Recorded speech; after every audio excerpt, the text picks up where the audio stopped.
So the law says that if you're going to be collecting somebody's information, then you need to tell them why you're collecting that information and how you're going to be using that information. Hey everybody, my name is Marcella Dominguez, and if you are new here, make sure to hit the red subscribe button down below, because I'm going to tell you how to get your own privacy policy for your website. And not just that, I'm giving you lots of other information in my DIY legal shop. All you have to do is scroll down in the description below. You're going to have everything you need for your growing business and for your startup business. You've heard that you need a privacy policy, terms and conditions, but you're not really sure what all that means. And to be honest, you don't really care what it means. You just know that you need it, and so you want somebody to provide it to you so that you can slap it on your website and move on with your merry day. Should you care about the details that go into your privacy policy? Well, you should have a general understanding of how it works and what you need. So it's a really good idea if you have a template that you can follow and then fill in the blanks and the details. You can move on to the terms and conditions. You can move on to privacy policy if you've already done terms and conditions. Maybe it's been on your mind, but you haven't really jumped on it because you don't know where to go to find these templates, to find help with this sort of thing. And you're probably thinking, this is a lot of money, it's going to be really expensive, so who's going to help me?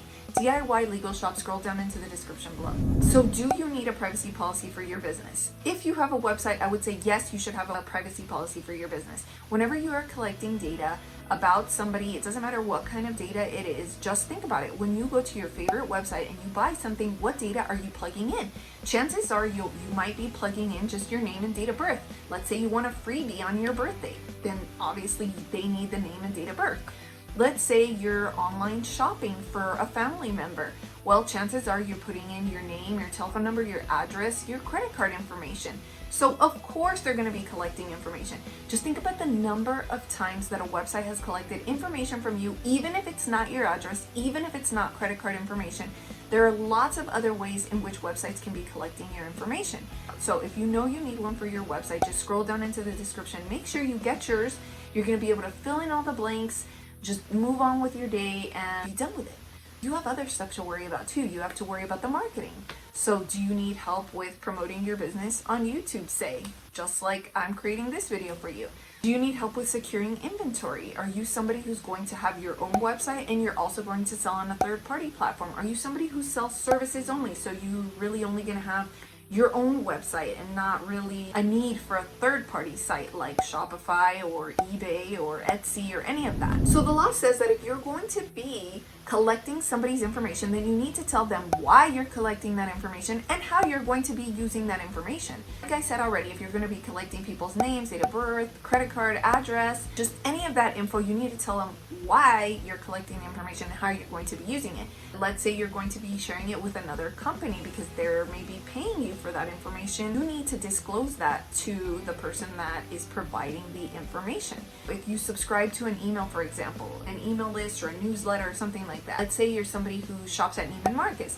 When you go onto Neiman Marcus's website and you plug in your information, you give them your email address because you want to receive newsletters for the next time that there's a sale, or you want a coupon code or something like that. Most of the time at the bottom, it'll also say you're part of this list because you signed up on such and such date, or you signed up to be a part of our Neiman Marcus fan club, or something like that. That is an example of somebody who has provided the information, and then the person collecting the information, in this case Neiman Marcus, is then saying, okay, we're letting you know that we've collected your information.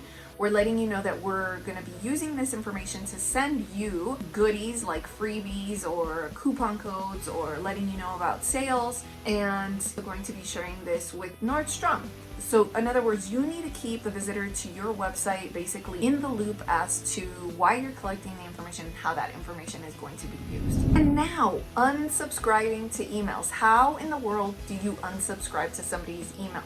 Well, at the very bottom of the email, it'll more than likely say, to unsubscribe to our list, please click here. If you would like to unsubscribe, please click here. And then most of the time when you click, it'll say, please tell us the reason why you're unsubscribing. You could say, I never signed up for this list. I don't want to be a part of this list anymore. So all of that is part of GDPR, is part of the law governing privacy policy. So make sure you also include an unsubscribe option on your website so that you are compliant. Hey, DIY legal forms, DIY legal documents. If you're somebody that has been looking for DIY legal documents on the cheap because you get to do them yourself, then make sure you scroll down into the description below, where you will find everything from a will to privacy policy to terms and conditions to how to file your own trademark application and lots of other resources that you may need, like how to start a podcast, how to market on a budget, how to choose a business name, all of these important initial steps that nobody teaches you how to do, or nobody teaches you how to do it on the cheap. It's going to be so easy. It's going to be cost effective. You can do it from the comfort of your own home.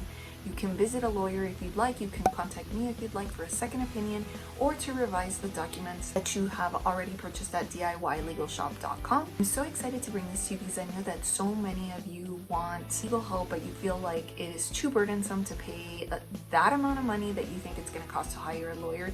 Maybe you're a business owner and you just need to figure out how to set up all these very, very important business steps. Maybe you're somebody that is already started the legalities of their business, but now you need to know some of the secret sauces to marketing your business. Then make sure you scroll down into the description because it's going to be a one-stop shop for you.